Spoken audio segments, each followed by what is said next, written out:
ഒരു murder mystery ഗെയിമിനുള്ളിൽ വെച്ച് രണ്ട് ക്യാരക്ടേഴ്സായി കണ്ടുമുട്ടിയ രണ്ടുപേർ ഒരു നിയോഗം പോലെ റിയൽ ലൈഫിൽ കണ്ടുമുട്ടുന്നതും അവർക്കിടയിൽ സംഭവിക്കുന്ന രസകരമായ കാര്യങ്ങളുമൊക്കെ ഉൾപ്പെടുത്തി ഇപ്പോൾ ഓൺഗോയിങ് ആയി പോയിക്കൊണ്ടിരിക്കുന്ന ലവ് ബിറ്റ്വീൻ ലൈൻസ് എന്ന ഡ്രാമയാണ് നമ്മളിപ്പോൾ കാണാൻ പോകുന്നത്. കഥ തുടങ്ങുന്നത് ഹീറോയിനായ ഹൂഷു അവളുടെ എൻഗേജ്മെൻറ്റ് ചടങ്ങ് നടക്കാൻ പോകുന്ന ഹാളിലേക്ക് വരുന്നത് കാണിച്ചുകൊണ്ടാണ്. അവൾ ഒരു കമ്പനിയിൽ അതിൻ്റെ സിഇഒയുടെ അസിസ്റ്റൻ്റായി വർക്ക് ചെയ്യുകയാണ്. എൻഗേജ്മെൻറ്റിനായി വരുന്ന സമയത്ത് പോലും ജോലിയുടെ കാര്യങ്ങളുമായി ബന്ധപ്പെട്ട് അവൾക്ക് കോൾ ചെയ്യേണ്ടി വരുന്നുണ്ട്. ഇന്നൊരു ദിവസത്തേക്ക് ലീവ് എടുത്തുകൊണ്ടാണ് അവൾ ഈ വന്നിരിക്കുന്നത്. പക്ഷേ ഇപ്പോഴും എന്തെങ്കിലും ജോലി സംബന്ധമായ കാര്യങ്ങൾ ചെയ്യേണ്ടി വരുമോ എന്ന് കരുതി ലാപ്ടോപ്പും അവൾ കയ്യിൽ കരുതിയിട്ടുണ്ട്. ചടങ്ങ് നടക്കാൻ പോകുന്ന ഹാളിനുള്ളിൽ അവൾ കെട്ടാൻ പോകുന്ന പയ്യൻ്റെ അമ്മയും അവളുടെ പേരൻസും ഒക്കെ എത്തിയിട്ടുണ്ട്. അതിനുള്ളിലേക്ക് കയറി കഴിഞ്ഞപ്പോഴാണ് നേരത്തെ താൻ ബുക്ക് ചെയ്തിരുന്ന ഹാൾ മാറിയിരിക്കുന്നുവെന്നും അകത്ത് നേരത്തെ പറഞ്ഞിരുന്നതിനേക്കാൾ കൂടുതൽ ടേബിളുകൾ ഉണ്ട് എന്നുമൊക്കെ അവൾ അറിയുന്നത്. അവൾ അമ്മയുടെ അടുത്തെത്തി അതിനെപ്പറ്റി ചോദിക്കുന്നു. അവളുടെ വരൻ്റെ സൈഡിൽ നിന്ന് കുറേ ബന്ധുക്കൾ അധികം വന്നിട്ടുണ്ട്, അതുകൊണ്ടാണ് ഇങ്ങനെ എക്സ്ട്രാ ടേബിൾ ആഡ് ചെയ്യേണ്ടി വന്നത്. അതുപോലെ തന്നെ ഹാളും കുറച്ചുകൂടി അപ്ഗ്രേഡ് ചെയ്യേണ്ടി വന്നു. അതിൻ്റെയൊക്കെ കോസ്റ്റ് അവളുടെ അച്ഛൻ കവർ ചെയ്തിട്ടുണ്ട്. അവരുടെ മുന്നിൽ നമ്മൾ ഒട്ടും മോശമാവാൻ പാടില്ല, അതുകൊണ്ട് നീ ഇതിനെപ്പറ്റി ഒന്ന് ഓർത്ത് വിഷമിക്കേണ്ടെന്ന് പറഞ്ഞ് അമ്മ അവളെ സമാധാനിപ്പിക്കുന്നു. ഈ എൻഗേജ്മെൻറ്റ് നടക്കാൻ പോകുന്ന സ്ഥലത്തേക്ക് ലാപ്ടോപ്പും ബുക്ക് എടുത്തുകൊണ്ട് വന്നതിന് അമ്മ അവളെ വഴക്കും പറയുന്നുണ്ട്. അവളുടെ ചെറുക്കൻ്റെ വീട്ടുകാർ അവർക്ക് വെഡ്ഡിംഗ് ഗിഫ്റ്റായി കൊടുക്കുന്ന പണത്തേക്കാൾ കൂടുതൽ നൽകുന്നതിന് വേണ്ടിയിട്ടുള്ള പണവും അമ്മ ബാഗിൽ കരുതിയിട്ടുണ്ട്. ചടങ്ങ് നടക്കാൻ കുറച്ച് സമയം കൂടി ബാക്കിയുള്ളതിനാൽ ഹൂഷു അവിടെ ഇരുന്ന് അവളുടെ ലാപ്ടോപ്പ് അവിടെയുള്ള കമ്പ്യൂട്ടറുമായി കണക്ട് ചെയ്ത് അവിടെ മ്യൂസിക്കൊക്കെ പ്ലേ ചെയ്യുന്നു. കൂട്ടത്തിൽ അവളുടെ വാട്സപ്പും അതിൽ ഓണാണ്. ഇന്നെന്താണ് ജോലിക്ക് വരാതിരുന്നതെന്നൊക്കെ ബോസ് ഇപ്പോഴും അന്വേഷിക്കുന്നുണ്ട്. അവൾ ലീവാണെന്നുള്ള കാര്യം അദ്ദേഹം ഇതുവരെ അറിഞ്ഞിട്ടില്ല. ഞാൻ ലീവ് എടുത്തിട്ടുണ്ട് എന്ന് അവൾ റിപ്ലൈ നൽകുന്നു. ഈ സമയത്താണ് അവളുടെ അച്ഛൻ അടുത്തേക്ക് വന്നിട്ട് അവളുടെ വരനായിട്ടുള്ള ഷിറാൻ ഇതുവരെ എത്തിയിട്ടില്ല എന്നുള്ള വിവരം അറിയിക്കുന്നത്. അങ്ങനെ അവൾ അവനെ വിളിക്കുന്നു, പക്ഷേ അവൻ കോൾ അറ്റൻഡ് ചെയ്യുന്നില്ല. ഷിറാൻ്റെ അമ്മയും അവനെ ട്രൈ ചെയ്യുന്നുണ്ട്, പക്ഷേ അവൻ കോൾ അറ്റൻഡ് ചെയ്യുന്നില്ല എന്ന് അവളെ അറിയിക്കുന്നു. അങ്ങനെ അവൾ കുറച്ച് മാറി നിന്ന് നല്ല ടെൻഷനായിട്ട് അവനെ ഫോൺ ചെയ്തുകൊണ്ടിരിക്കുന്ന സമയത്ത് അവിടെ ഉണ്ടായിരുന്ന ഒരു കുസൃതി പയ്യൻ അവളുടെ ലാപ്ടോപ്പിൽ ചെന്ന് കളിക്കുന്നുണ്ട്. അങ്ങനെ അതിൽ വന്ന ഷിറാൻ്റെ വോയിസ് മെസ്സേജ് അവിടെ പ്ലേ ആവുന്നു. അവൻ അവളുമായി ബ്രേക്കപ്പ് ആവുകയാണ്, ഈ എൻഗേജ്മെൻറ്റിൽ നിന്ന് പിന്മാറുകയാണ് എന്നായിരുന്നു മെസ്സേജ് അയച്ചിരുന്നത്. അവിടെ ഉണ്ടായിരുന്ന എല്ലാവരും അത് കേൾക്കുന്നു. ഹൂഷുവും ആകെ ഷോക്കായി എന്ന് പറയണ്ടല്ലോ. അങ്ങനെ അവളുടെ എൻഗേജ്മെൻറ്റ് ഇവിടെ ക്യാൻസൽ ആവുകയാണ്. ഹൂഷുവിന് ഇത് വല്ലാത്തൊരു ഷോക്കായിരുന്നു. 1 മാസം കഴിഞ്ഞിട്ടും അവൾ ഈ ഷോക്കിൽ നിന്ന് റിക്കവർ ആവുന്നില്ല. ഇപ്പോൾ ജോലിക്കൊന്നും പോവാതെ അവൾ റൂമിൽ തന്നെ ചടഞ്ഞൊരേ കിടപ്പാണ്. അവളുടെ ബെസ്റ്റ് ഫ്രണ്ട് സാവോ എന്നും അവളുടെ റൂമിലേക്ക് അവൾക്കുള്ള ഫുഡുമായിട്ടൊക്കെ വരും. അന്നും വരുന്നുണ്ട്. തലേ ദിവസം കൊണ്ടുവന്ന നൂഡിൽസ് അവൾ തൊട്ടിട്ട് പോലും ഇല്ല എന്ന് കണ്ടപ്പോൾ സാവോ അവളെ വഴക്ക് പറയുന്നു. ഹൂഷുവിൻ്റെ പേരൻസ് അവൾക്കൊപ്പമല്ല, ദൂരെയുള്ള മറ്റൊരു സ്ഥലത്താണ് താമസിക്കുന്നത്. ഇവിടെ ഹൂഷു തനിച്ചാണ്. അതുകൊണ്ട് അവൾ ഓക്കെയാണ് എന്ന് പേരൻസിനെ ബോധ്യപ്പെടുത്തുന്നതിന് വേണ്ടി സാഹോ എന്നും അവളുടെ ഫോട്ടോ എടുത്ത് അവർക്ക് അയച്ചു കൊടുക്കാറുണ്ട്. ഇന്നും ഫോട്ടോ എടുക്കുന്നതിന് വേണ്ടി മാത്രം ഹൂഷു എഴുന്നേറ്റ് പോസ് ചെയ്യുന്നു. അതിനുശേഷം വീണ്ടും മൂടി പൊതിച്ച് കിടക്കുന്നുണ്ട്. അവളുടെ ഈ മൂഡ് ഓഫൊക്കെ മാറ്റുന്നതിന് വേണ്ടിയിട്ട് സാവോ പുതിയൊരു മാർഗവുമായിട്ടാണ് വന്നിരിക്കുന്നത്. അവിടെ അടുത്ത് ഒരു മർഡർ മിസ്റ്ററി ഗെയിം നടക്കുന്നുണ്ട്. അതിലൊന്ന് പാർട്ടിസിപ്പേറ്റ് ചെയ്യാമെന്ന് പറഞ്ഞ് നിർബന്ധിച്ച് സാവോ ഹൂഷുവിനെ വിളിച്ചുകൊണ്ട് പോകുന്നു. അവിടെ ചെന്നപ്പോഴാണ് ടിക്കറ്റ് അത്യാവശ്യം കോസ്റ്റ്ലി ആണ് എന്ന് ഹൂഷു അറിയുന്നത്. ഇത്രയും കാശ് വെറുതെ കളയണ്ടെന്ന് പറഞ്ഞ് അവൾ സാവോയും കൊണ്ട് തിരികെ പോകാനൊക്കെ ഒരു ശ്രമം നടത്തുന്നുണ്ടെങ്കിലും അവളുടെ മൂഡ് ചേഞ്ച് ചെയ്യാനായി കൊണ്ടുവന്നാണല്ലോ, അതുകൊണ്ട് എൻ്റെ കയ്യിൽ കാശുണ്ട് എന്ന് പറഞ്ഞ് സാവോ നിർബന്ധിച്ച് അവളെ ഗെയിമിനായി പാർട്ടിസിപ്പേറ്റ് ചെയ്യാൻ കൊണ്ടുപോകുന്നു. ഈ ഗെയിമിൽ പാർട്ടിസിപ്പേറ്റ് ചെയ്യുന്ന സമയത്ത് അവിടെ നൽകുന്ന കോസ്റ്റ്യൂമാണ് ഇവർ ധരിക്കേണ്ടത്. ഓരോരുത്തർക്കും ഓരോ കോസ്റ്റ്യൂം ബോക്സ് നൽകും. അതിനകത്ത് അവർക്ക് അത്യാവശ്യം വേണ്ട പ്രോപ്സ് ഒക്കെ ഉണ്ടായിരിക്കും. അതുമായിട്ട് അവർ കോസ്റ്റ്യൂം ചേഞ്ച് ചെയ്യാനായി പോകുന്നു. അതിനകത്ത് തന്നെ ഒരു വെർച്വൽ റിയാലിറ്റി ക്ലാസ്സും നൽകിയിട്ടുണ്ടായിരുന്നു. ആ കണ്ണട ഉപയോഗിച്ച് വേണം ഇവർ ഈ ഗെയിമിലേക്ക് കയറാൻ. അങ്ങനെയാണ് ഇവർ ഇതിനുള്ളിലേക്ക് എത്തിപ്പെടുക. ഹൂഷുവിന് ഇതിനൊന്നും ഒട്ടും ഇൻട്രസ്റ്റ് ഇല്ലെങ്കിലും സാഹോയുടെ നിർബന്ധം കാരണം അവൾ കോസ്റ്റ്യൂമൊക്കെ ചേഞ്ച് ചെയ്ത് ഇവർക്ക് പോകാനായിട്ടുള്ള ഒരു ട്രെയിനിനുള്ളിൽ കയറിയിരിക്കുന്നു. ആ ട്രെയിൻ ഇവരെ ഈ ഗെയിം തുടങ്ങുന്ന സിറ്റിയുടെ മുന്നിലെത്തിക്കുന്നുണ്ട്. അതുവരെയും ഏത് ക്യാരക്ടറാണ് താൻ പ്ലേ ചെയ്യേണ്ടതെന്നൊന്നും ഹൂഷു ചെക്ക് ചെയ്തിരുന്നില്ല. സാഹോദിനെ കുറിച്ച് പറയുമ്പോഴാണ് അങ്ങനെയൊക്കെ ഉണ്ട് എന്ന് തന്നെ അവൾ ശ്രദ്ധിക്കുന്നത്. ഈ ഗെയിമിന് അങ്ങനെ പ്രത്യേകിച്ച് സ്ക്രിപ്റ്റൊന്നുമില്ല. നമ്മൾ പ്ലേ ചെയ്യുന്നവരും NPCയും തമ്മിൽ ഉണ്ടാകുന്ന കമ്മ്യൂണിക്കേഷൻ്റെ ഒക്കെ അടിസ്ഥാനത്തിലാണ് കഥ മുന്നോട്ട് പോകുന്നത്. അതുകൊണ്ട് നീ ഞാൻ തന്നിരിക്കുന്ന കാർഡ് നന്നായി വായിച്ചു നോക്കണം എന്നൊക്കെ സാഹോ അവളോട് പറയുന്നുണ്ട്. അവർ ട്രെയിനിൽ നിന്ന് ഇറങ്ങിയ സ്ഥലത്ത് ഇരുട്ടല്ലാതെ പ്രത്യേകിച്ചൊന്നും ഉണ്ടായിരുന്നില്ല. ഇവിടെ ഈ ഇരുട്ട് കാണുന്നതിന് വേണ്ടിയിട്ടാണോ നമ്മൾ വന്നതെന്ന് ഹൂഷു ചോദിച്ചപ്പോൾ സാഹോ ചിരിച്ചുകൊണ്ട് അവളോട് കണ്ണട വെക്കാൻ പറയുന്നുണ്ട്. അങ്ങനെ അവൾ VR കണ്ണട എടുത്ത് വെക്കുന്നു. അതോടെ അവൾക്ക് മുന്നിൽ വേറൊരു ലോകം തന്നെ രൂപപ്പെടുന്നുണ്ട്. ആ ലോകത്താണ് ഈ ഗെയിം ഇവർ പ്ലേ ചെയ്യാൻ പോകുന്നത്. ഗെയിമിനുള്ളിലേക്ക് എത്തിക്കഴിയുമ്പോഴേക്കും പിന്നെ ഇവർ കണ്ണട ധരിച്ചിരിക്കുന്നുവെന്നും നമുക്ക് കാണാൻ പറ്റില്ല. ഒരു വലിയ ബിൽഡിങ്ങിന് മുന്നിലാണ് ഇവർ നിൽക്കുന്നത്. അതിൻ്റെ ഡോർ തുറന്ന് ഇവരെ വെൽക്കം ചെയ്യാനായി ഒരു NPC പുറത്തേക്ക് വരുന്നുണ്ട്. അവനാണ് ഈ കഥയിലെ ഹീറോ. മിലിറ്ററി യൂണിഫോമിലാണ് അവനുള്ളത്. അവൻ്റെ ക്യാരക്ടർ എന്താണെന്നൊന്നും ഇപ്പോൾ പറയുന്നില്ല. ഗെയിമിനെ കുറിച്ച് കുറച്ച് ഇൻട്രൊഡക്ഷനൊക്കെ അവൻ അവർക്ക് നൽകുന്നുണ്ട്. ഗെയിം കുറച്ച് ഡേഞ്ചറസ് ആണ് എന്നുള്ള സൂചനയും നൽകുന്നു. അത് കേട്ടപ്പോഴേക്കും ഹൂഷു അകത്തേക്ക് പോകണോ എന്ന് ചിന്തിച്ച് ഒന്ന് മടിക്കുന്നുണ്ട്. പക്ഷേ നിനക്ക് അങ്ങനെയുള്ള കാര്യങ്ങളൊക്കെ പേടിയാണെന്ന് എനിക്കറിയാം, അതുകൊണ്ട് അങ്ങനെയുള്ളൊരു ഗെയിമിലേക്ക് ഞാൻ നിന്നെ കൂട്ടിക്കൊണ്ട് വരില്ലല്ലോ എന്ന് പറഞ്ഞുകൊണ്ട് സഹോളെ വിളിച്ചുകൊണ്ട് അകത്തേക്ക് പോകുന്നു.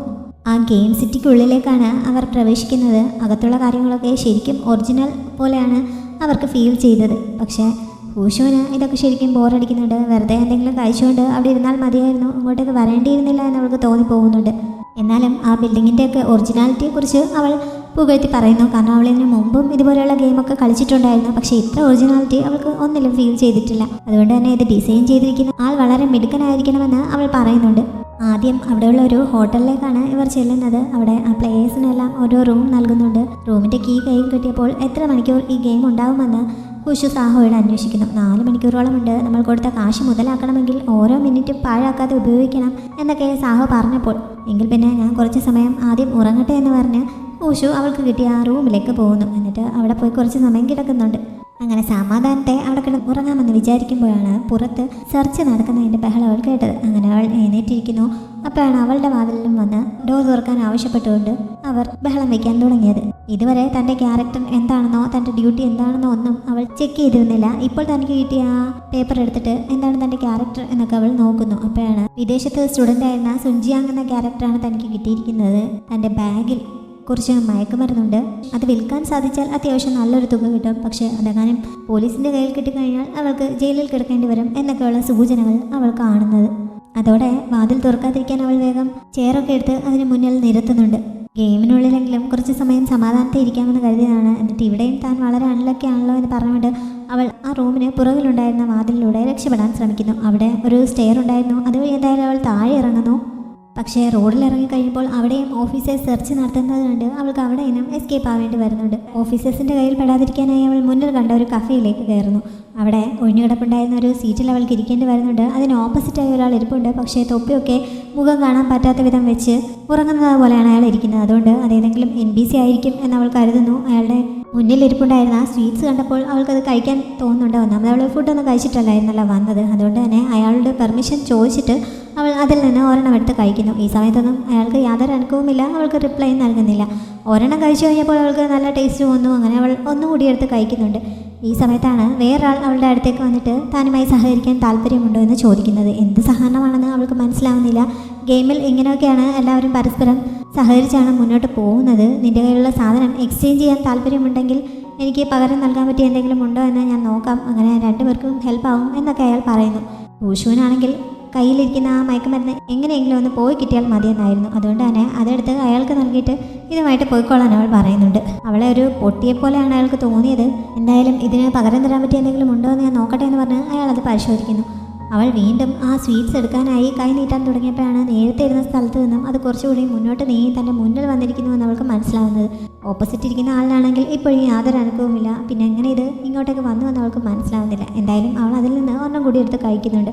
ഈ സമയത്താണ് കുറച്ച് ആർമി ഓഫീസേഴ്സ് അങ്ങോട്ടേക്ക് വന്നിട്ട് അവിടുത്തെ മേയർ കൊല്ലപ്പെട്ടിരിക്കുന്നു, പ്രതികൾക്കായുള്ള തിരച്ചിലാണ്, അതുകൊണ്ട് എല്ലാവരും അന്വേഷണവുമായി സഹകരിക്കണം എന്നാവശ്യപ്പെട്ട് അവിടെ ഇരിക്കുന്നവരെ സെർച്ച് ചെയ്യാനായി ഓർഡർ നൽകിയത്.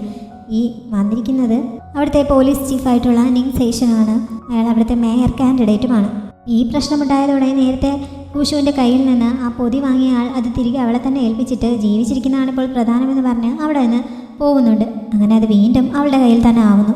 ഹൂഷു ആണെങ്കിൽ ഓടി ഓടി മടുത്ത് കഴിഞ്ഞിരുന്നു. അതുകൊണ്ട് ഇനിയിപ്പോൾ എനിക്ക് ഓടാനൊന്നും വയ്യ, പിടിക്കുന്നെങ്കിൽ അങ്ങ് പിടിക്കട്ടെ, ആകെ പോവുകയാണെങ്കിൽ കുറച്ച് കാശ് പോകുമെന്നല്ലേ ഉള്ളൂ എന്നൊക്കെ വിചാരിച്ച് അവൾ അവിടെ തന്നെ ഇരുന്ന് ആ സ്വീറ്റ്സ് കഴിക്കാൻ തുടങ്ങുന്നു.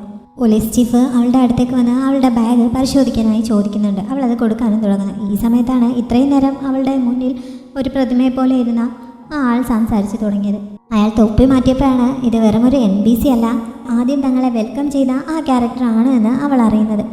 ആദ്യമേ തന്നെ അവൾ അത്ര സുന്ദരനായതുകൊണ്ട് അവൾ നന്നായി ശ്രദ്ധിച്ചിരുന്നതായിരുന്നു. ഇപ്പോൾ അവനെ തൊട്ട് മുന്നിൽ കണ്ടപ്പോൾ അവളൊന്ന് ചെറുതായിട്ട് ഞെട്ടുന്നുണ്ട്. ഞങ്ങൾ രണ്ടുപേരും ഒരുപാട് സമയമായി ഇവിടെ ഒരുമിച്ചിരിക്കുകയാണ്. മേയറുടെ മരണവുമായിട്ട് അവൾക്ക് യാതൊരു കണക്ഷനും ഉണ്ടാവാൻ സാധ്യതയില്ല എന്ന് പറഞ്ഞ് ഹൂഷുവിനെ അയാൾ സപ്പോർട്ട് ചെയ്ത് സംസാരിക്കുന്നു. ഇപ്പോൾ ആര് സപ്പോർട്ട് ചെയ്താലും എനിക്കിവിടെയുള്ള എല്ലാവരെയും ചെക്ക് ചെയ്തേ പറ്റുള്ളൂ എന്ന് പറഞ്ഞ് ആ പോലീസ് ചീഫ് അവളുടെ ബാഗ് ബലമായിട്ട് പരിശോധിക്കാൻ തുടങ്ങുന്നുണ്ട്. നേരത്തെ ബാഗ് എടുത്ത് കൊടുക്കാൻ തുടങ്ങിയ ഹൂഷു ഇപ്പോൾ ഒരാൾ സപ്പോർട്ട് ചെയ്യാൻ വന്നപ്പോഴേക്കും ആ ബാഗിൽ നിന്ന് പിടിവിടുന്നില്ല. അത് ചീഫിന് കൊടുക്കുന്നുമില്ല. അവസാനം ചീഫിന് അവളെ തോക്കെടുത്ത് ചൂണ്ടേണ്ടി വരുന്നു. പക്ഷേ മറ്റേ ആൾ പെട്ടെന്ന് ആ തോക്ക് തട്ടിയെടുത്തിട്ട് ഈ പോലീസ് ചീഫിന് നേരെ തന്നെ ചൂണ്ടുന്നു.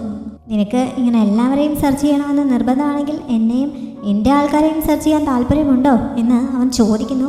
ഇതേ സമയത്ത് തന്നെ അവൻ്റെ കുറേ ഓഫീസേഴ്സ് അങ്ങോട്ടേക്ക് വരുന്നുണ്ട്. അതിനുശേഷമാണ് ഇവൻ ആരാണ് എന്ന് പറയുന്നത്. അവിടുത്തെ വാർലോഡ് കമാൻഡറായിട്ടുള്ള ഷിൻ ഷിയാവോയാണ് ഇത്. ഇപ്പോൾ വന്നിരിക്കുന്ന ഈ പോലീസ് ചീഫിനേക്കാളും ഉയർന്ന പദവിയാണത്. അതുകൊണ്ട് തന്നെ ചീഫിന് അവനെ സെർച്ച് ചെയ്യാനുള്ള അധികാരമില്ല. അങ്ങനെ അയാൾക്ക് പിന്മാറേണ്ടി വരുന്നു. ഇതേ സമയത്ത് തന്നെ മറ്റൊരു ക്യാരക്ടർ കൂടി അങ്ങോട്ടേക്ക് വരുന്നു. അയാൾ ഇപ്പോഴത്തെ അവിടുത്തെ ഫിനാൻസ് മിനിസ്റ്ററാണ്, അതേപോലെ തന്നെ മേയർ കാൻഡിഡേറ്റുമാണ്. ഹൂഷു ഇതെല്ലാം കണ്ട് ആകെ വണ്ടടിച്ച് നിൽക്കുകയാണ്. ഇത് വെറും ഒരു ഗെയിം അല്ലേ, ഇവരൊക്കെ ഈ ക്യാരക്ടേഴ്സിലോട്ട് ഇത്ര ഡീപ്പായിട്ട് പോകേണ്ട ആവശ്യമുണ്ടോ എന്നൊക്കെയാണ് അവൾ സംശയിച്ച് നിൽക്കുന്നത്. ഇതിനിടയിൽ ഇപ്പോൾ വന്ന ആ മിനിസ്റ്റർ അവളെ തൻ്റെ കൂടെ ചെല്ലാനായി ക്ഷണിക്കുന്നു. ജനറൽ ഷിന്നിനാണെങ്കിൽ അവൾ അയാളോടൊപ്പം പോകുന്നതിനോട് താല്പര്യമില്ല. അതുകൊണ്ട് തന്നെ അവളൊരു ചോയ്സ് എടുക്കാൻ പറഞ്ഞിട്ട് നിനക്ക് ആരുടെ കൂടെ പോകാനാണ് കൂടുതൽ താല്പര്യമെന്ന് അവളോട് ചോദിക്കുന്നു. ഇപ്പോൾ കുറച്ച് സമയമായിട്ട് അവൻ അവളെ സപ്പോർട്ട് ചെയ്യുകയാണല്ലോ, അതുകൊണ്ട് തന്നെ സ്വാഭാവികമായിട്ടും അവൻ്റെ കൂടെ പോകുന്നതാണ് സേഫ്റ്റി എന്ന് അവൾക്ക് ഫീൽ ചെയ്യുന്നു. അതുകൊണ്ട് അവൾ ജനറലിനെയാണ് ചൂസ് ചെയ്തത്. അവിടെ നിന്ന് പുറത്തിറങ്ങിയപ്പോഴും ആ മിനിസ്റ്റർ നീ എൻ്റെ കൂടെ വരുന്നില്ലേ എന്നൊക്കെ എന്തൊക്കെയോ അർത്ഥം വെച്ചുള്ള രീതിയിൽ അവളെ നോക്കുന്നുണ്ട്. പക്ഷെ അവൾക്ക് അതിലൊന്നും അർത്ഥം മനസ്സിലാവുന്നില്ല. അവസാനം അയാൾ അവിടെ നിന്ന് പോവുകയും ചെയ്യുന്നു. നീ എന്താണ് അയാളെ ചൂസ് ചെയ്യാതിരുന്നതെന്ന് ജനറൽ അവളോട് ചോദിക്കുന്നുണ്ട്. അവൾ പക്ഷേ അതിന് വ്യക്തമായിട്ട് ഉത്തരം നൽകുന്നില്ല. കുറച്ച് മുമ്പ് തന്നെ സപ്പോർട്ട് ചെയ്ത് സഹായിച്ചതിനൊക്കെ അവന് നന്ദി പറയുകയും ചെയ്യുന്നു. ഈ സമയത്താണ് നേരത്തെ അവളുടെ അടുത്ത് വന്ന് ആ മയക്കുമരുന്ന് വാങ്ങുമെന്ന് പറഞ്ഞ് എടുത്തിട്ട് തിരികെ വെച്ചിട്ട് പോയ ആളെ ജനറലിൻ്റെ ഓഫീസേഴ്സ് പിടികൂടി അങ്ങോട്ടേക്ക് കൊണ്ടുവന്നത്. പക്ഷേ എൻ്റെ കയ്യിൽ ഒന്നുമില്ല, അതുകൊണ്ട് എനിക്കെതിരായി നിൻ്റെ കയ്യിൽ യാതൊരു തെളിവുമില്ല എന്നൊക്കെ പറഞ്ഞ് അയാൾ ജനറലിനെ കളിയാക്കുന്ന രീതിയിൽ അവിടെ നിന്ന് പെരുമാറുന്നു. തെളിവ് എൻ്റെ കൈവശമുണ്ട് എന്ന് പറഞ്ഞ് ജനറൽ ഉടനെ തന്നെ ഹൂഷുവിൻ്റെ കയ്യിലിരുന്ന ബാഗ് വാങ്ങിച്ചിട്ട് നേരത്തെ ഉണ്ടായിരുന്ന ആ പൊതിക്കുള്ളിൽ അയാൾ അത് അവളുടെ കയ്യിൽ നിന്ന് വാങ്ങിയ സമയത്ത് ഒളിപ്പിച്ചു വെച്ച കീ പുറത്തെടുക്കുന്നു. അങ്ങനെ ഒരു കീ അതിനുള്ളിൽ ഉണ്ടെന്ന് ഹൂഷു ഇപ്പോഴാണ് അറിയുന്നത്. പക്ഷേ നേരത്തെ അയാൾ അങ്ങനെ ചെയ്യുന്നത് ജനറൽ ശ്രദ്ധിച്ചിരുന്നു. ഈ കൊല്ലപ്പെട്ട മേയറുടെ വീട്ടിലെ ഒരു സീക്രട്ട് റൂമിൻ്റെ കീ ആണെന്ന് ജനറൽ ഷിൻ പറഞ്ഞപ്പോഴാണ് ഹൂഷു അറിയുന്നത്. മനഃപൂർവ്വം അവളെ കുരുക്കുന്നതിന് വേണ്ടിയിട്ടായിരുന്നു അയാൾ ഇങ്ങനെ ചെയ്തത്. അവളുടെ കയ്യിലുള്ള ആ മയക്കുമരുന്ന് വെച്ച് ഇനി എന്താണ് ചെയ്യാൻ ഉദ്ദേശിക്കുന്നതെന്ന് അവൻ ചോദിക്കുന്നുണ്ട്.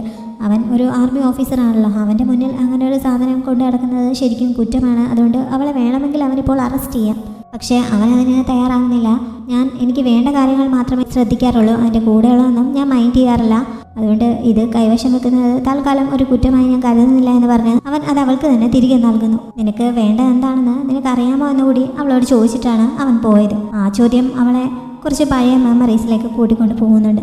ചെറുപ്പം മുതൽ ഒരു ആർക്കിടെക്റ്റ് ആവണമെന്നായിരുന്നു അവൾ ഏറ്റവും കൂടുതൽ ആഗ്രഹിച്ചത്. ഭാവിയിൽ താൻ വലിയൊരു ആർക്കിടെക്ചറായിട്ട് ഒരുപാട് ബിൽഡിങ്സ് ഒക്കെ ഡിസൈൻ ചെയ്യും എന്നൊക്കെ അവൾ പേരൻസിനോട് എപ്പോഴും പറയുമായിരുന്നു.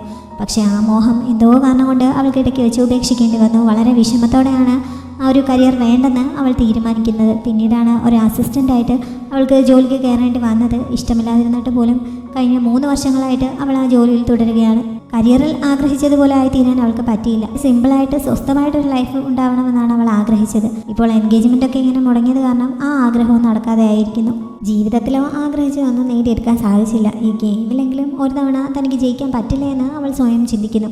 പെട്ടെന്ന് ജയിക്കണമെന്നൊരാഗ്രഹം തോന്നിയതിനാൽ നേരത്തെ തനിക്ക് കിട്ടിയ പ്രോപ്പിൻ്റെ കൂട്ടത്തിൽ ആ ക്യാരക്ടറിനെ കുറിച്ചുള്ള ഡീറ്റെയിൽസ് അവൾ ഒന്ന് ഓടിയെടുത്ത് നോക്കുന്നു. അപ്പോഴാണ് അവളുടെ കയ്യിലുള്ള മയക്കുമരുന്ന് സെല്ല് ചെയ്യാൻ കഴിഞ്ഞാൽ അതിന് പകരമായി ഡയമണ്ട്സ് കിട്ടും. ആ ഡയമണ്ട്സ് ഉപയോഗിച്ചിട്ട് നേരത്തെ അവൾ അന്വേഷിച്ചു വന്ന ആ മിനിസ്റ്ററെ മേയറാവാൻ സഹായിക്കണം എന്നൊക്കെയുള്ള സൂചനകൾ അവൾ കാണുന്നത്. വെറുതെ അല്ല അയാൾ തൻ്റെ അടുത്ത് വന്ന് അങ്ങനെയൊക്കെ നോക്കിയിട്ട് പോയെന്ന് അവൾക്ക് ഇപ്പോൾ മനസ്സിലാവുന്നു. ഇനിയിപ്പോൾ പോയ ചാൻസിനെ കുറിച്ച് പറഞ്ഞിട്ട് കാര്യമൊന്നുമില്ലല്ലോ, അതുകൊണ്ട് അടുത്തായിട്ട് എന്ത് ചെയ്യാൻ പറ്റുമെന്ന് അവൾ ചിന്തിക്കുന്നു. അങ്ങനെ അവൾ സാവോയെ അന്വേഷിച്ച് പോകുന്നു. സാവോ അവിടെ ഒരു ക്ലബിൽ നിന്ന് കളിക്കുകയാണ്. കളിയിലൂടെ അവൾ കുറേ പണവും സമ്പാദിച്ചിരിക്കുന്നു. ഊഷോളോട് കുറച്ച് പണം ചോദിച്ചപ്പോൾ ഗെയിമിലൂടെ കിട്ടിയത് മുഴുവൻ സാഹോ അവൾക്ക് നൽകുന്നുണ്ട്. അതിൽ നിന്ന് കുറച്ച് പണം അവിടെ കൗണ്ടറിലുണ്ടായിരുന്ന ഒരു ലേഡിക്ക് നൽകിയിട്ട് മയക്കുമരുന്ന് എവിടെയാണ് സെല്ല് ചെയ്യാൻ പറ്റുന്നതെന്ന് അവൾ ചോദിച്ചറിയുന്നു. അവിടെ ബ്ലാക്ക് മാർക്കറ്റിൽ മൺപാത്രങ്ങൾ വിൽക്കുന്നൊരു ഷോപ്പുണ്ട്. അവിടെ നീലയും വെള്ളയും നിറത്തിലുള്ള ഒരു പാത്രം ഇരിക്കുന്ന സ്ഥലം അവർ പറഞ്ഞു കൊടുക്കുന്നു. ആ പാത്രത്തിൽ അവളുടെ കയ്യിലുള്ള സാധനം വെച്ചിട്ട് കുറച്ച് മാറി വെയിറ്റ് ചെയ്യണം. ഒരാൾ വന്ന് ആ സാധനം എടുത്തിട്ട് അവളുടെ പ്രതിഫലം അതിൽ വെക്കും എന്നവർ പറഞ്ഞു കൊടുക്കുന്നു. അങ്ങനെ അവൾ അവിടെ എത്തിയാതെ പോലെ ചെയ്യുന്നു.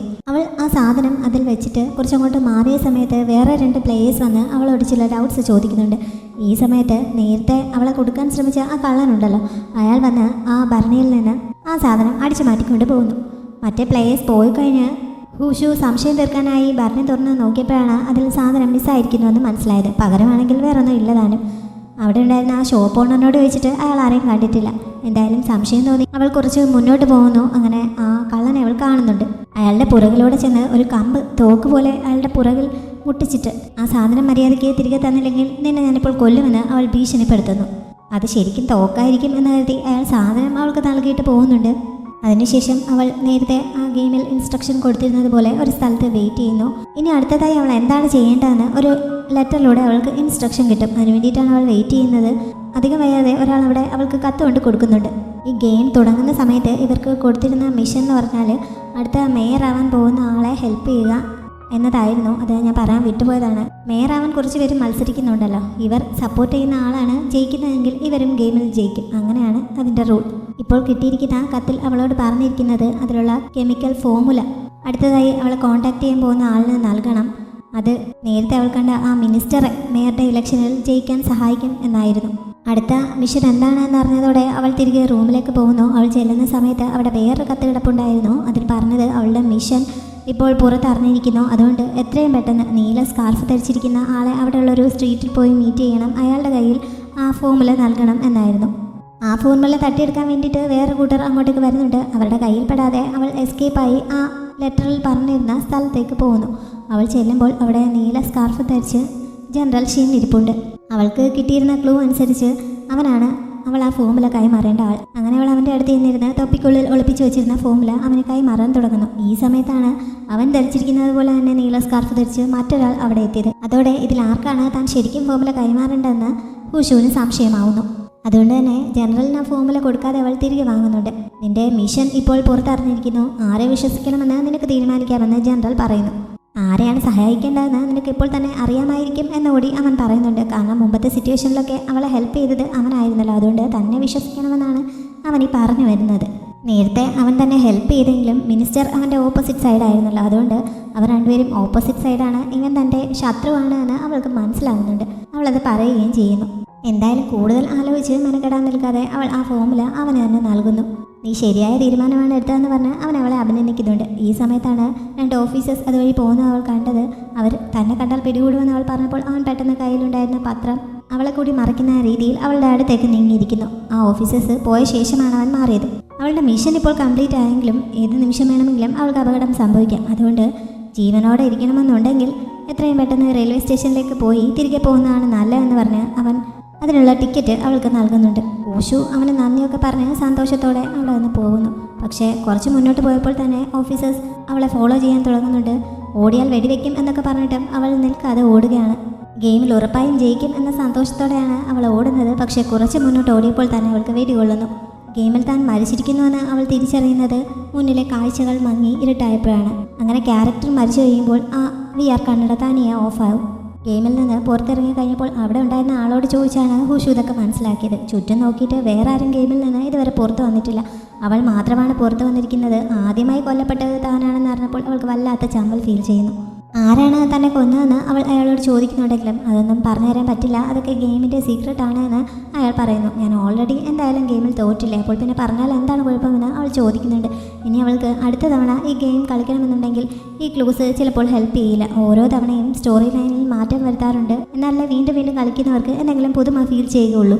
അതുകൊണ്ട് അതൊന്നും പുറത്ത് പറയാൻ പറ്റില്ല എന്ന് അയാൾ പറയുന്നു. ഇടയ്ക്കിടയ്ക്ക് ഇങ്ങനെ വന്ന് ഈ ഗെയിം കളിക്കാൻ വേണ്ടി ഈ വരുന്നവരൊക്കെ അത്ര റിച്ച് ആണോ എന്ന് അവൾ സംശയിക്കുന്നുണ്ട്. അവൾക്ക് ഇതിനെക്കുറിച്ച് അറിയണമെന്ന് ഇത്ര ആകാംക്ഷ ഉണ്ടെങ്കിൽ അവിടെ വെയിറ്റ് ചെയ്താൽ മതി. ഗെയിം കഴിയുമ്പോൾ എല്ലാവരും പുറത്ത് വരും. ആ സമയത്ത് ആരാണ് ജയിച്ചതെന്നൊക്കെ അറിയാൻ പറ്റും എന്നയാൾ പറയുന്നു. അങ്ങനെ അവൾ അവിടെ തന്നെ വെയിറ്റ് ചെയ്യുന്നു. ഇങ്ങനെ ആദ്യമേ തന്നെ തോറ്റത് അവളെ വല്ലാതെ അസ്വസ്ഥയാക്കിയിരിക്കുകയാണ്. പക്ഷേ അവൾക്ക് കൂടുതൽ സമയം അവിടെ വെയിറ്റ് ചെയ്യാൻ പറ്റുന്നില്ല. അവളുടെ അപ്പാർട്ട്മെൻറ്റിൽ നിന്ന് വെള്ളം ലീക്കായി അടുത്ത അപ്പാർട്ട്മെൻറ്റിലേക്ക് കയറുന്നുണ്ട് എന്ന് മെസ്സേജ് വരുന്നതിനാൽ അവൾക്ക് പോകേണ്ടി വരുന്നു. സാവോയ്ക്ക് മെസ്സേജ് ഇട്ടിട്ട് അവൾ അപ്പോൾ തന്നെ പോകുന്നു. ഇനി ഹീറോയെക്കുറിച്ച് ഒന്നുകൂടി കാണിക്കുകയാണ്. നമ്മൾ ആദ്യം അവനെ ഗെയിമിലാണല്ലോ പരിചയപ്പെട്ടത്. അതല്ലാതെ അവൻ്റെ റിയൽ ലൈഫിനെ കുറിച്ചാണ് ഇപ്പോൾ കാണിക്കുന്നത്. പക്ഷേ അവൻ്റെ ഡീറ്റെയിൽസ് ഒന്നും ഇപ്പോൾ വിശദമാക്കുന്നില്ല. മൊത്തത്തിലുള്ള ഈ ഇതൊക്കെ കണ്ടിട്ട് അവൻ ഏതോ റിച്ച് CEO ആണെന്നാണ് തോന്നുന്നത്. അടുത്ത ദിവസം ഹുഷു സാഹോയുടെ കഫയിലേക്ക് പോകുന്നുണ്ട്. ആ സമയത്താണ് ഗെയിമിൽ ആരാണ് ജയിച്ചതെന്ന് അവൾ ചോദിക്കുന്നത്. ജനറൽ ഷിന്നാണ് ജയിച്ചതെന്ന് അറിഞ്ഞപ്പോൾ അവൾ ശരിക്കും ഷോക്കാവുന്നു. കാരണം അവനൊരു NPC ആണ് എന്നാണല്ലോ അവൾ വിചാരിച്ചിരിക്കുന്നത്. അങ്ങനെയുള്ളവർ എന്തായാലും ജയിക്കില്ലല്ലോ. അവൻ വെറുമൊരു NPC അല്ല. ശരിക്കും ഈ ഗെയിമിൽ 4 കാൻഡിഡേറ്റ്സ് ആണ് ഉണ്ടായിരുന്നത്. അതിൽ ഒന്ന് അവനായിരുന്നു. അവൻ്റെ സ്റ്റോറി ലൈൻ കുറച്ച് ഡീപ്പാണ്. അതിനെക്കുറിച്ച് ആർക്കും അത്ര ഡീറ്റെയിൽ ആയിട്ട് അറിയില്ല എന്നൊക്കെ സാഹു പറഞ്ഞ് അവൾ അറിയുന്നു. അതോടെ ജനറൽ ഷിൻ തന്നെ ചീറ്റ് ചെയ്യുകയായിരുന്നു എന്ന് അവൾക്ക് മനസ്സിലാവുന്നു. ശരിക്കും ഈ ഗെയിമിൽ തോൽക്കും എന്ന കണ്ടീഷനിൽ അവൻ എന്ത് ചെയ്യണമെന്നറിയാതെ വെയിറ്റ് ചെയ്യുന്ന സമയത്താണ് ഹുഷു പോസ്റ്റ് ഓഫീസിലേക്ക് കയറി പോകുന്നത് അവൻ കണ്ടത്. അതോടെ മറ്റേ ടീം തട്ടിയെടുക്കുന്നതിന് മുമ്പ് അവളുടെ കയ്യിൽ നിന്ന് ആ ഫോമുല കിട്ടിയാൽ തനിക്ക് ജയിക്കാൻ പറ്റും എന്നവന് മനസ്സിലാവുന്നു. അങ്ങനെ അവളുടെ റൂമിൽ അവൻ സെർച്ച് ചെയ്യുന്നുണ്ട്. അവൾ എത്തുന്നതിന് മുമ്പ് തന്നെ അവിടെ അവൾക്കായി വെച്ചിരുന്ന ആ കുറിപ്പ് അവൻ കാണുന്നു. അങ്ങനെയാണ് നീല സ്കാർഫും ധരിച്ച് ആ പറഞ്ഞിരുന്ന സ്ഥലത്ത് അവൻ വെയിറ്റ് ചെയ്യുന്നത്. അവളുടെ കയ്യിൽ നിന്ന് നൈസായിട്ട് ആ ഫോമുല അവൻ തട്ടിയെടുക്കുകയും ചെയ്തു. ശരിക്കും അവൾ നൽകേണ്ടിയിരുന്നത് രണ്ടാമത് വന്ന ആ സ്കാർഫ് ധരിച്ച ആളിനായിരുന്നു. അവനിങ്ങനെ തന്നെ ചീറ്റ് ചെയ്ത് ഫോമുല തട്ടിയെടുത്താണെന്ന് അറിഞ്ഞതോടെ ഫൂഷു ആകെ വയലൻ്റ് ആവുന്നുണ്ട്. അവൾക്ക് ഒരു സമാധാനവും കിട്ടുന്നില്ല. അതിനെക്കുറിച്ച് അവൾ അവിടെ നിന്ന് പറയുന്നുണ്ടെങ്കിലും സാഹോയ്ക്ക് ആ ഡീറ്റെയിൽസ് ഒന്നും മനസ്സിലാവുന്നില്ല. അവൾ ഗെയിമിൽ കയറിയിട്ട് ആകെ കുറേ ക്യാഷ് ഉണ്ടാക്കുന്നതിന് മാത്രമാണല്ലോ ശ്രമിച്ചുകൊണ്ടിരുന്നത്. അല്ലാതെ ഗെയിമിൻ്റെ ഡീറ്റെയിൽസ് ഒന്നും അവൾക്ക് അറിയാമായിരുന്നില്ല. അങ്ങനെ അവൾ ആ ഗെയിമുമായി ബന്ധപ്പെട്ട ഓൺലൈൻ ചാറ്റിംഗ് ഒക്കെ എടുത്ത് നോക്കുന്നു. അക്കൂട്ടത്തിലാണ് ജനറൽ ഷിൻ ആരെങ്കിലും വെടിവെക്കുമ്പോൾ 2 വട്ടം വെടിവെക്കാറുണ്ട്, അങ്ങനെയാണ് അവർ മരിച്ചുവെന്ന് ഉറപ്പാക്കുന്നത് എന്നൊക്കെ എഴുതിയിരിക്കുന്നത് കാണുന്നത്. അതോടെ തന്നെ വെടിവെച്ചത് അവൻ തന്നെയാണ് എന്ന് അവൾക്ക് മനസ്സിലാവുന്നു. അതും കൂടിയായപ്പോൾ അവൾക്ക് ആകെ രക്തം തിളയ്ക്കുന്നു. ഇതങ്ങനെ വിട്ടാൽ പറ്റില്ലല്ലോ. അവൾ അപ്പോൾ തന്നെ ആ ഗെയിം വീണ്ടും കളിക്കാനായി ഇറങ്ങി പുറപ്പെടുന്നുണ്ട്. അവൾ എങ്ങോട്ടാണ് പോകുന്നതെന്ന് മനസ്സിലാവാതെ സാബു അതിനെപ്പറ്റി ചോദിച്ചപ്പോൾ റിയൽ ലൈഫിൽ എനിക്ക് എല്ലാവരെയും തോൽപ്പിക്കാൻ പറ്റില്ല, പക്ഷേ ഗെയിമിലെങ്കിലും എനിക്ക് ജയിച്ചേ പറ്റുള്ളൂ. എന്നെ തോൽപ്പിക്കുന്നവർ അതിൻ്റെ വില എന്താണെന്ന് അറിഞ്ഞേ പറ്റൂ. അവരെ ഞാനിന്നത് പഠിപ്പിച്ചു കൊടുക്കും എന്നൊക്കെ പറഞ്ഞ് വെല്ലുവിളിച്ചുകൊണ്ട് അവൾ വീണ്ടും ആ ഗെയിം കളിക്കാനായി പോകുന്നു. ഇത്തവണ അവൾക്ക് മറ്റൊരു ക്യാരക്ടറാണ് കിട്ടിയിരിക്കുന്നത്. കാരണം അവളുടെ കോസ്റ്റ്യൂം വേറെയാണ്. മുമ്പത്തെ പോലെ അവർ ആ സിറ്റിക്ക് മുന്നിലെത്തിയപ്പോൾ ജനറൽ ഷിൻ തന്നെ അവരെ വെൽക്കം ചെയ്യുന്നു. അവനെ കണ്ടപ്പോൾ ഇന്ന് നിനക്ക് ഞാൻ പണി തന്നിട്ടേ ഉള്ളൂ എന്ന മട്ടിൽ അവൾ പുഞ്ചിരിച്ചുകൊണ്ട് നിൽക്കുന്നിടത്ത് ഈ എപ്പിസോഡ് അവസാനിക്കുന്നു. ഹിസ്റ്റോറിക്കൽ ഡ്രാമ ചെയ്യാൻ ഒരുപാട് സജഷൻ വന്നിരുന്നെങ്കിലും ഒരു ചേഞ്ച് ആയിക്കോട്ടെ എന്ന് കരുതിയാണ് ഈ ഡ്രാമ ചെയ്ത് നോക്കിയത്. ഇഷ്ടമായെങ്കിൽ ഉറപ്പായിട്ടും അതിനെപ്പറ്റി കമൻസ് ഇടണം. അതേപോലെ തന്നെ ഇതുപോലെയുള്ള വീഡിയോസ് കാണാൻ ഇഷ്ടമുള്ള കൂട്ടുകാർ നമ്മുടെ ചാനൽ സബ്സ്ക്രൈബ് ചെയ്ത് വെക്കാനും മറക്കരുത്. അപ്പോൾ അടുത്ത വീഡിയോയിൽ കാണാം.